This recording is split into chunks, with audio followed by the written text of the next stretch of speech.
Hello बच्चों, आज हम बात करेंगे एम फॉर मैथ्स के बारे में। एम फॉर मैथ्स एक ऐसा ऐप है जिसको आप डाउनलोड करके आप बहुत अच्छे से मैथमेटिक्स को सीख सकते हैं। मैथमेटिक्स को आप अपना स्ट्रांग कर सकते हैं।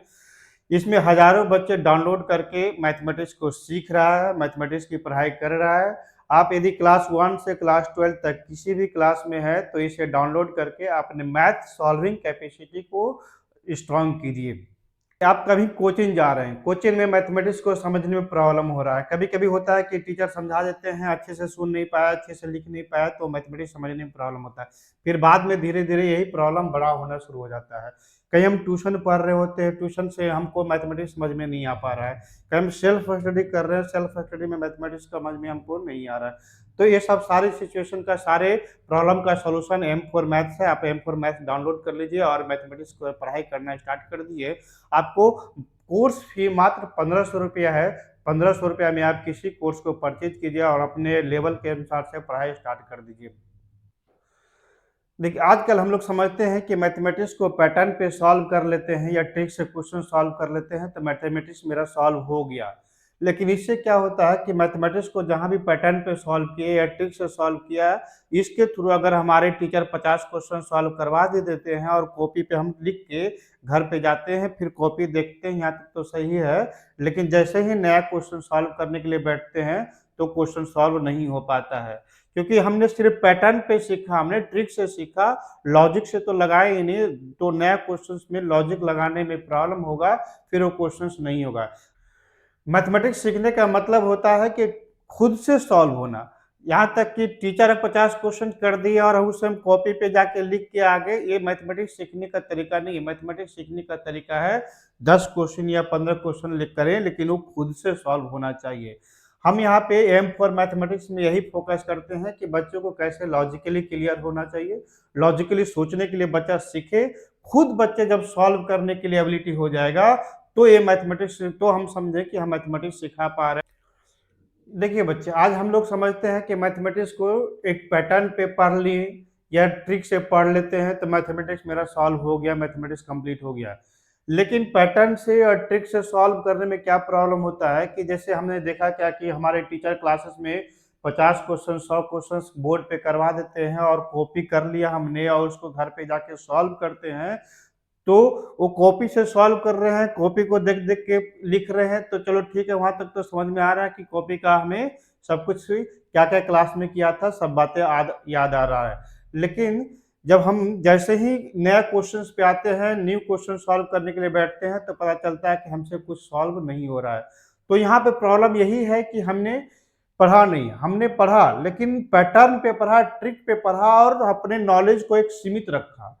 हमें नॉलेज को असीमित करने के लिए, एक बाउंड्री लेस करने के लिए हमको लॉजिक से सीखना पड़ेगा, क्वेश्चंस को लॉजिकली सोचना पड़ेगा और उसे कॉन्सेप्ट से हमें क्वेश्चंस को अप्लाई करना पड़ेगा, क्वेश्चन में कॉन्सेप्ट अप्लाई करना पड़ेगा।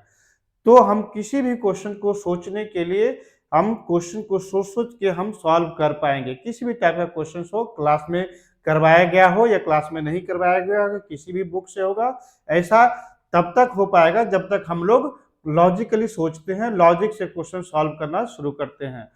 तो यहाँ पे देखिए, एम फॉर मैथ्स का यही टारगेट है कि सारे बच्चे से खुद से मैथ सॉल्व होना चाहिए। जब तक बच्चों से खुद से मैथ सॉल्व नहीं होता है, नया क्वेश्चन सॉल्व नहीं होता है, तब तक बच्चे मैथ सीख नहीं रहा होता है। और एम फॉर मैथ्स का टारगेट है मैथमेटिक्स को सिखाना, न कि सिलेबस खत्म करना। इसे समझने के लिए हम लोग पहले यहाँ पर कुछ एग्जाम्पल लेते हैं और सिलेबस लेते हैं कि क्या क्या सिलेबस पढ़ाया जाएगा, और कुछ क्वेश्चंस लेते हैं कि आपको क्वेश्चंस कुछ सॉल्व करके दिखाया जा रहा है कि कैसे आप क्वेश्चन सॉल्व करेंगे, कैसे आप लॉजिकली अच्छे से सीख पाएंगे।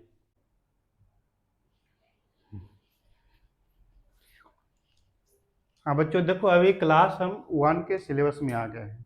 क्लास 1 के सिलेबस में हम लोग स्टडी करेंगे जो नंबर सिस्टम पढ़ना है। ओलंपियाड में भी नंबर सिस्टम, ओलंपियाड जो इम्पोर्टेंट टॉपिक होता है।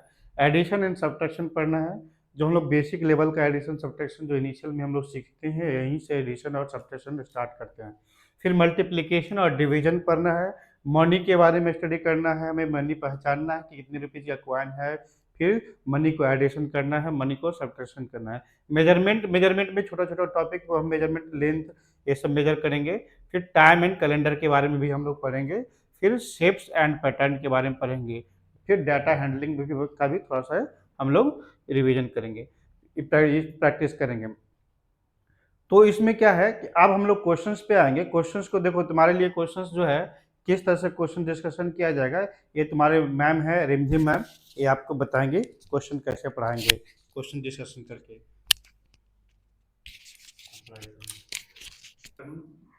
गुड इवनिंग, मैं रिमझिम चौरसिया आप लोगों को अभी एक क्वेश्चन बताऊंगी। तो आइए देखते हैं। तो पहला क्वेश्चन है, Aamir had 18 balls, he gave 3 balls. Means Aamir के पास 18 बॉल्स थी, जिसमें कि वो 3 बॉल्स अपनी सिस्टर को दे देता है, तो उसके पास टोटली कितने बॉल बच गए? तो देखते हैं। 1 2 3 4 5 6 7 8 9 10 11 12 13 14 15 16 17 18 18 बॉल्स टोटल उनके पास थी, जिसमें कि वो 3 बॉल्स अपनी सिस्टर को दे देता है। तो 3 बॉल को माइनस करेंगे, तो उनके पास टोटली कितने बॉल्स बच गए?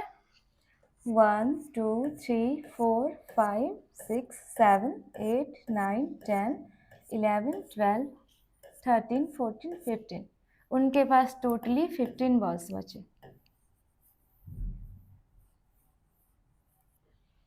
यानी हम कह सकते हैं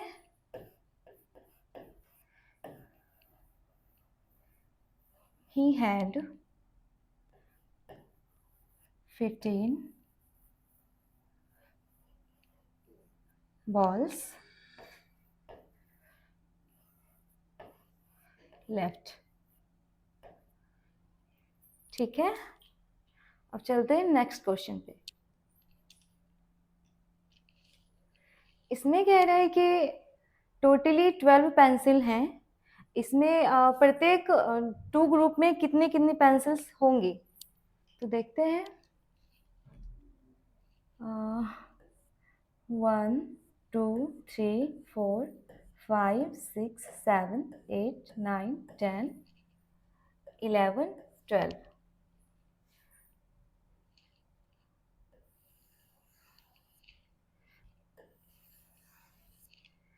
तो पहला एक इसमें,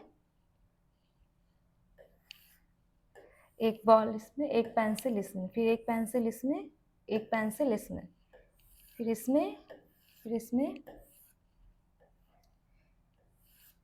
ठीक है, तो काउंट करते हैं कितने हुए टोटल। 1 2 3 4 5 6। इसमें भी टोटल 1 2 3 4 5 6। यानी टोटली कह सकते हैं कि इसमें 6 पेंसिल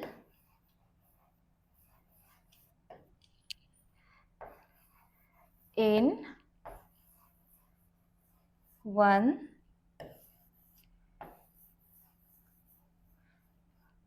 group।